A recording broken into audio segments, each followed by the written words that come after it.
जगदीप धनखड़ साहब की वापसी हो चुकी है और ये वापसी इतनी जोरदार तरीके से हुई जिसकी शायद ना तो सत्ता पक्ष से जुड़े कई नेताओं ने कल्पना की होगी, ना विपक्ष ने ऐसी कभी सोच रखी होगी और ना ही मीडिया का कुनबा और राजनीतिक पंडितों ने ऐसा सोचा होगा कि जगदीप धनखड़ साहब जब 4 महीने के अपने वनवास के बाद, सार्वजनिक वनवास की मैं बात कर रहा हूं, वापसी करेंगे तो वो इस तरह मीडिया के सामने आएंगे, इस तरह कैमरों के सामने आएंगे कि जितने भी उनके खिलाफ नैरेटिव गढ़े गए थे, जितनी कहानियां बुनी गई थी, यहां तक कि कपिल सिब्बल जैसे सुप्रीम कोर्ट के जो अधिवक्ता है वो तो कह रहे थे कि भाई बंदी प्रत्यक्षीकरण की याचिका लगाई जाए सुप्रीम कोर्ट में, ताकि इस बात का पता चल सके कि जगदीप धनखड़ साहब है कहां, क्या भाजपा ने उन्हें कैद रखा है।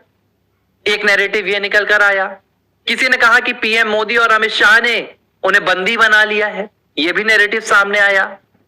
किसी ने कहा कि भाई जगदीप धनखड़ साहब भाजपा और प्रधानमंत्री नरेंद्र मोदी के खिलाफ उपराष्ट्रपति पद से इस्तीफे के बाद इतने आहत हैं, इतने आक्रोशित हैं कि जिस दिन उन्हें मीडिया के कैमरों के सामने आने का मौका मिलेगा वो सरकार हिला देंगे। तरह तरह की बातें आई और बातें ऐसी ऐसी आई जो शायद अखबारों में पढ़ने पर लोग कांप जाते थे कि क्या देश के भीतर वाकई ऐसा हो रहा है। लेकिन बीते दिन 4 महीने के लंबे अंतराल के बाद देश ने जगदीप धनखड़ साहब को बोलते हुए सुना। कहां पर? मौका था मध्य प्रदेश की राजधानी भोपाल में।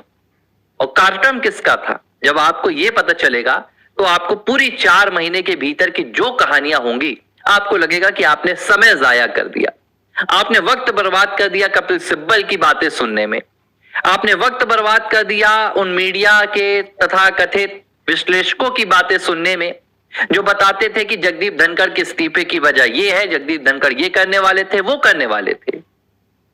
राष्ट्रीय स्वयंसेवक संघ के वरिष्ठ नेता हैं, वरिष्ठ प्रचारक हैं मनमोहन वैद, उनकी एक पुस्तक का विमोचन था। इस विमोचन के कार्यक्रम में शामिल होने के लिए जगदीप धनखड़ साहब पहुंचे थे। अब आप सोचिए 21 जुलाई को जब जगदीप धनखड़ साहब ने मानसून सत्र के बीच में इस्तीफा दिया तो हंगामा मच गया था पूरे देश में। और जगदीप धनखड़ साहब के इस्तीफे पर जितना बोलने से सत्ता पक्ष के नेता बच रहे थे, उतना ही ज्यादा विपक्ष के नेता बढ़ चढ़कर बोल रहे थे। कई यहां पर बातें निकल कर आई। कहा गया कि भाई अमित शाह और जेपी नड्डा का यहां पर रोल बताया गया, क्योंकि एक सत्र में ऐसी बात निकल कर आई थी कि जगदीप धनखड़ साहब ने जेपी नड्डा को कुछ कह दिया था। कहा गया कि इस मामले से बात बिगड़ गई। उस वक्त महाभियोग आने वाला था एक जज को लेकर, यशवंत वर्मा को लेकर, उसे लेकर कहा गया कि बात बिगड़ गई। यहां तक कि क्या कह दिया गया, सबसे आप बात सुनेंगे ये अंदर की तो फिर तो आपको लगेगा कि वाकई में ये नैरेटिव का जो चक्रव्यूह होता है वो कितना खतरनाक होता है।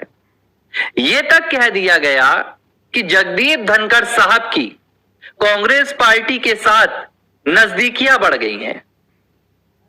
कांग्रेस पार्टी के साथ नजदीकियां क्यों बढ़ गई हैं यह भी बताया गया। कहा गया कि भाई जगदीप धनखड़ साहब अपनी छवि को लेकर चिंतित थे, क्योंकि उनके खिलाफ पक्षपात की छवि के आरोप लग रहे थे। और इस बीच कांग्रेस ने उनके साथ समझौता किया, जिसमें कांग्रेस ने कहा कि हम आपके खिलाफ महाअभियोग नहीं लाएंगे अगर आप हमारे साथ आ जाएं तो। नहीं तो कांग्रेस पार्टी महाअभियोग लाने वाली थी उपराष्ट्रपति के खिलाफ, तब के उपराष्ट्रपति जगदीप धनखड़ के खिलाफ। और इस महाअभियोग के डर से, अपने खिलाफ महाअभियोग चलने के भय से जगदीप धनखड़ साहब ने कांग्रेस का कहीं ना कहीं अंदर से साथ देना शुरू कर दिया था। यह नैरेटिव गढ़ा जा रहा था, इसका कोई आधार नहीं था, इसके कोई सबूत नहीं थे। न तो जगदीप धनखड़ साहब का बयान था, न भाजपा का रुख था, न कांग्रेस की सहमति थी इस पर। लेकिन एक शख्स जो अपने स्वास्थ्य कारणों के चलते इस्तीफा दे देता है, एक शख्स जो अपनी सेहत को सियासत से कहीं ज्यादा आंकता है, एक शख्स जिसे लगता है कि सत्ता से बड़ी उसकी निजी जीवन की शांति है, उसके इस्तीफे के बाद उससे ज्यादा उसे परेशान किया जाने लगता है। ये तमाम बातें चलती रही कि जगदीप धनखड़ साहब ने इस्तीफा क्यों दिया, और फिर इसके बाद ये बातें आ गई कि अब सरकार गिरने वाली है, क्योंकि जगदीप धनखड़ साहब ने शुरुआत कर दी है और ये मोदी सरकार के खिलाफ पहला बवंडर है जो जगदीप धनखड़ साहब के चेहरे के तौर पर सामने आया है। लेकिन ऐसा कुछ हुआ नहीं। इसके बाद सितंबर के महीने में पहली बार सार्वजनिक रूप से नजर आए थे जगदीप धनखड़, और इस बीच जुलाई से लेकर सितंबर तक पूरे विपक्ष ने एक और नैरेटिव चलाया, और यह नैरेटिव था कि जगदीप धनखड़ को सरकार ने जबरदस्ती बंद करके रखा है, उन्हें घर से निकलने की इजाजत नहीं है, उन्हें किसी से बात करने की इजाजत नहीं है, उन्हें मीडिया से मिलने की इजाजत नहीं है। ड्रामा शुरू हुआ। कपिल सिब्बल कह रहे थे कि हम याचिका लगाएंगे। राहुल गांधी तक ने बोला कि जगदीप धनखड़ कब बोलेंगे, और जिस दिन बोलेंगे धमाका होगा। हो गया धमाका। कैसे धमाका हुआ है मैं बता रहा हूं। धमाका ऐसे हुआ कि मनमोहन वैद्य की पुस्तक के विमोचन का जो राष्ट्रीय स्वयंसेवक संघ के प्रचारक हैं, उनके कार्यक्रम में जब जाते हैं जगदीप धनखड़ साहब, तो राष्ट्रीय स्वयंसेवक संघ की प्रशंसा कर आते हैं।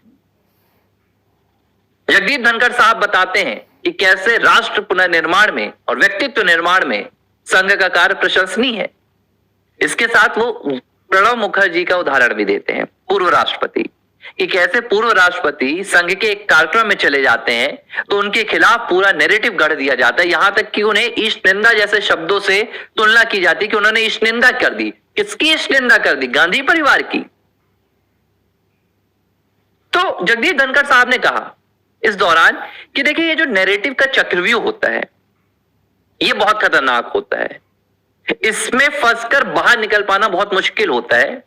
और आखिर में उन्होंने मजाकिया अंदाज में कहा कि मैं अपना उदाहरण नहीं दे रहा हूं, लेकिन कहीं ना कहीं उन्होंने इशारा कर दिया कि जो उनके खिलाफ विपक्ष का ये पूरा नैरेटिव गढ़ा गया था, सरकार गिराने से लेकर मोदी के खिलाफ जाने का, भाजपा के खिलाफ जाने का, अंदर कांग्रेस के साथ साठगांठ, जमाने भर की बातें हुई, और इन तमाम बातों को एक मंच में जाकर जगदीप धनखड़ साहब ने तहस नहस कर दिया। कांग्रेस ने कोशिश तो बहुत की थी, ऐसा नहीं कि कांग्रेस ने कोशिश नहीं की। राहुल गांधी लेवल पर गांधी परिवार से जगदीप धनखड़ से संपर्क करने की बार बार कोशिश की गई और कहा गया कि आप आइए हमारे साथ, आप हमसे बात कीजिए, लेकिन हर बार जगदीप धनखड़ ने नकार दिया। कांग्रेस को ऐसा लग रहा था कि जगदीप धनखड़ इस्तीफा देकर बगावत के मूड में है, वो बगावत करेंगे, कांग्रेस पार्टी के पक्ष में आकर बोलेंगे, पीएम मोदी के खिलाफ बोलेंगे, राष्ट्र के खिलाफ बोलेंगे, संघ के खिलाफ बोलेंगे। लेकिन 4 महीने बाद पूरा नैरेटिव धरा का धरा रह गया। जगदीप धनखड़ पहली बार सार्वजनिक मंच पर आए तो किसी ऐरे गहरे मंच पर नहीं गए, राष्ट्रीय स्वयंसेवक संघ के एक मंच पर जाते हैं जहां पुस्तक का विमोचन करते हैं और राष्ट्रीय स्वयंसेवक संघ की सराहना कर